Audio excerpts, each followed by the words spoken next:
நாகப்பட்டினம் நெல்லுக்கடை மாரியம்மன் ஆலயம் அருகே நடைபெற்ற தேர்தல் பிரச்சாரத்தில் திமுக நாடாளுமன்ற உறுப்பினரும் துணை பொதுச் செயலாளருமான கனிமொழி திமுக கூட்டணி வேட்பாளர் மமக தலைவர் ஜவாஹிருல்லாவை ஆதரித்து வாக்கு சேகரித்தார்.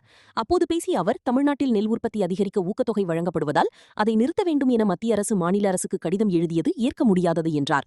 விவசாயிகளின் நலனில் உறுதியாக நிற்கும் மாநில அரசை இவ்வாறு குறை சொல்வது வெட்கக்கேடானது என்றும் குற்றம் சாட்டினார். மேலும் மதசார்பற்ற முற்போக்கு கூட்டணி பெண்களுக்கு எதிரானது என மத்திய அரசு பரப்பும் தகவல்கள் முற்றிலும் பொய்யானவை என தெரிவித்தார். கடந்த 5 ஆண்டுகளில் மகளிர் உரிமை தொகை, விடியல் பயணம், புதுமை பெண் உள்ளிட்ட பல திட்டங்கள் பெண்களுக்கான ஆட்சியை உறுதிப்படுத்தியுள்ளன என்றார். தமிழ்நாட்டில் உள்ளாட்சியில் 50% பெண்கள் இடஒதுக்கீடு வழங்கப்பட்டிருப்பதையும், பெண்களுக்கு சொத்தில் சம உரிமை அளித்தது கலைஞர் தலைமையிலான ஆட்சிதான் என்றும் நினைவூட்டினார். நாடாளுமன்றம் மற்றும் சட்டமன்றங்களில் 33% இடஒதுக்கீடு வழங்க வேண்டும் என தொடர்ந்து போராடி வரும் இயக்கம் திமுக என்றும் கூறினார்.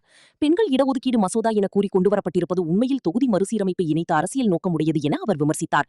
தற்போதைய 543 தொகுதிகளிலேயே பெண்களுக்கு இடஒதுக்கீடு வழங்க வேண்டும் என்பதே திமுகவின் நிலைப்பாடு என்றார். இந்த மசோதா மூலம் வட இந்திய மாநிலங்களுக்கு எம்பி எண்ணிக்கை அதிகரித்து தமிழ்நாடு உள்ளிட்ட தென்னிந்திய மாநிலங்களின் பிரதிநிதித்துவம் குறைக்கப்படும் அபாயம் உள்ளதாக எச்சரித்தார். அரசியல் சாசனத்தை மாற்ற பெரும்பான்மை பெறும் நோக்கத்திலேயே இந்த திட்டம் கொண்டுவரப்பட்டுள்ளதாகவும் குற்றம் சாட்டினார். இதனால் எதிர்காலத்தில் தென்னிந்திய மாநிலங்களின் வாக்கு தேவையில்லாத நிலை உருவாகி மக்களுக்கு எதிரான பல சட்டங்களை எளிதில் கொண்டுவர வாய்ப்பு ஏற்படும் என்றார்.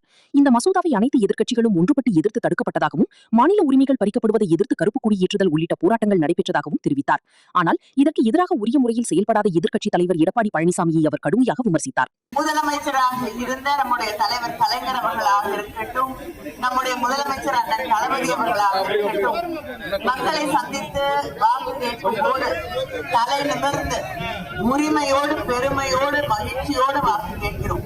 காரணம், மக்களுக்கு கொடுத்திருக்கக்கூடிய வாக்குறுதிகளை நிறைவேற்றி தந்திருக்கிறோம் என்ற பெருமிதத்தோடு வாக்கு கேட்கிறோம்.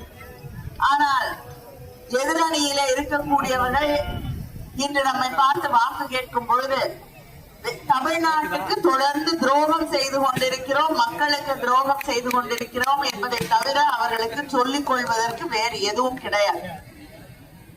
ஒன்றிய அரசாங்கம் என்ன பண்ணுது? இங்க தமிழ்நாட்டுல நீங்க நெல்லுக்கு, விவசாயிகளுக்கு ஊக்கத்தொகை அளிக்கிறீர்கள். அப்படி ஊக்கத்தொகை அளிப்பதால் தான் தமிழ்நாட்டுல நெல்லு நிறைய விளையுது. அந்த ஊக்கத்தொகை தருவதை, விவசாயிகளுக்கு தரக்கூடிய ஊக்கத்தொகையை நிறுத்திக் கொள்ளுங்கள் என்று ஒரு ஒன்றிய அரசாங்கம் மாநில அரசாங்கத்துக்கு கடிதம் எழுதுதா? இதை விட வெட்கக்கேடானது ஏதாவது இருக்க முடியுமா?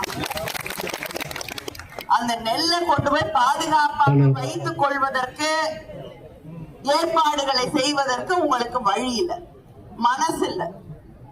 அதனால விவசாயிகள் நெல்ல விளைவிப்பதை குறைத்துக் கொள்ள வேண்டும். அதனால அவர்களுக்கு உறுதியாக நிற்கக்கூடிய, பக்கபலமாக இருக்கக்கூடிய நம்முடைய மாநில அரசு, நம்முடைய திராவிட மாடல் ஆட்சி அவங்களுக்கு கொடுக்கக்கூடிய ஊக்கத்தொகையை குறைத்துக் கொள்ள வேண்டும் என்பதை விட வெட்கக்கேடானது எதுவுமே இருக்க முடியாது. இதை தாண்டி ஒன்றிய அரசாங்கம் நேரத்துல இருந்து ஒரு புது கதையை பரப்ப ஆரம்பிச்சிருக்காங்க. என்னன்னா, நம்முடைய கூட்டணி மதசார்பற்ற முற்போக்கு கூட்டணி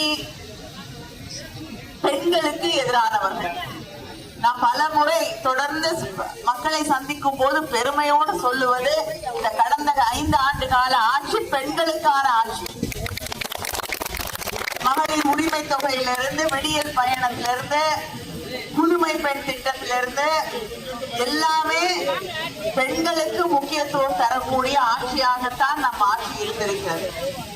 அந்த நம்முடைய தமிழ்நாட்டில் தான் இன்னைக்கு உள்ளாட்சி தேர்தல்கள்ல 50% பெண்களுக்கு இடஒதுக்கீடு தந்திருக்கக்கூடிய மாநிலங்கள்ல நம்ம மாநிலம் தான் இருக்கு.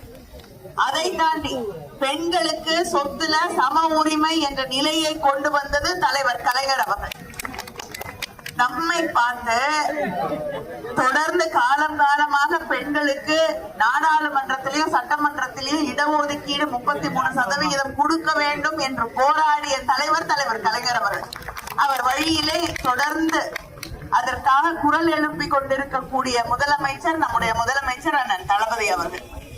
இங்கிருந்து மகளிர் அணியை டெல்லி வரைக்கும் கூட்டிட்டு போய் அங்கே போராடி இருக்கிறோம்.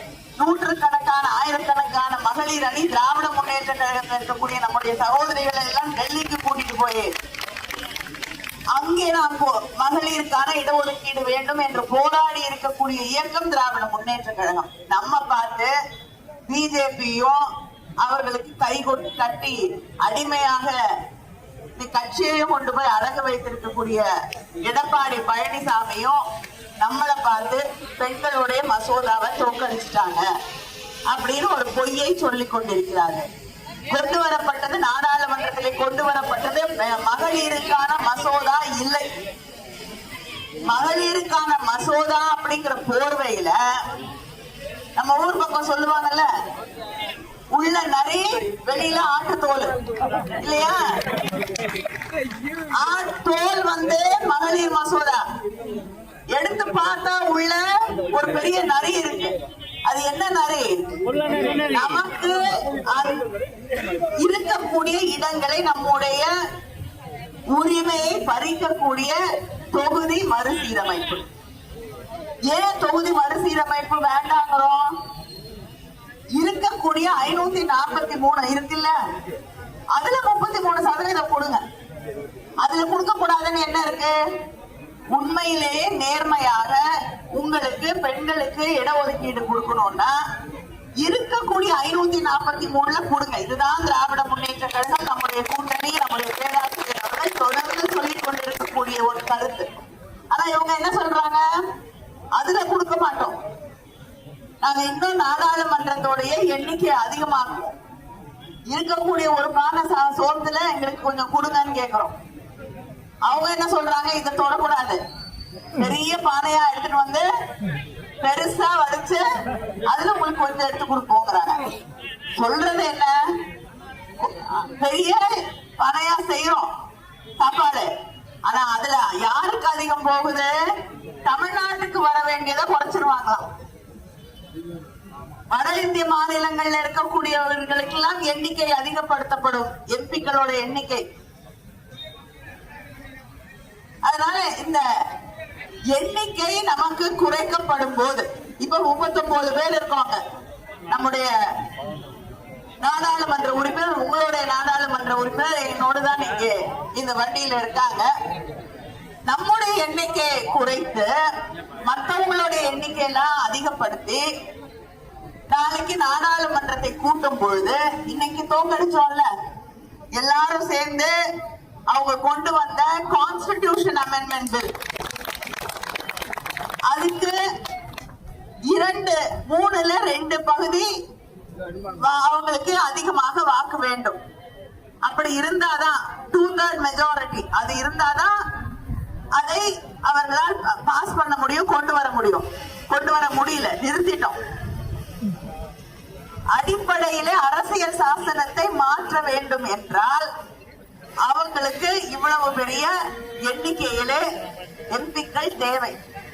அதை உருவாக்குவதற்காகத்தான் அவர்கள் இந்த தொகுதி மறுசீரமைப்பு, இன்னைக்கு அவங்களுக்கு இல்ல அந்த எண்ணிக்கை.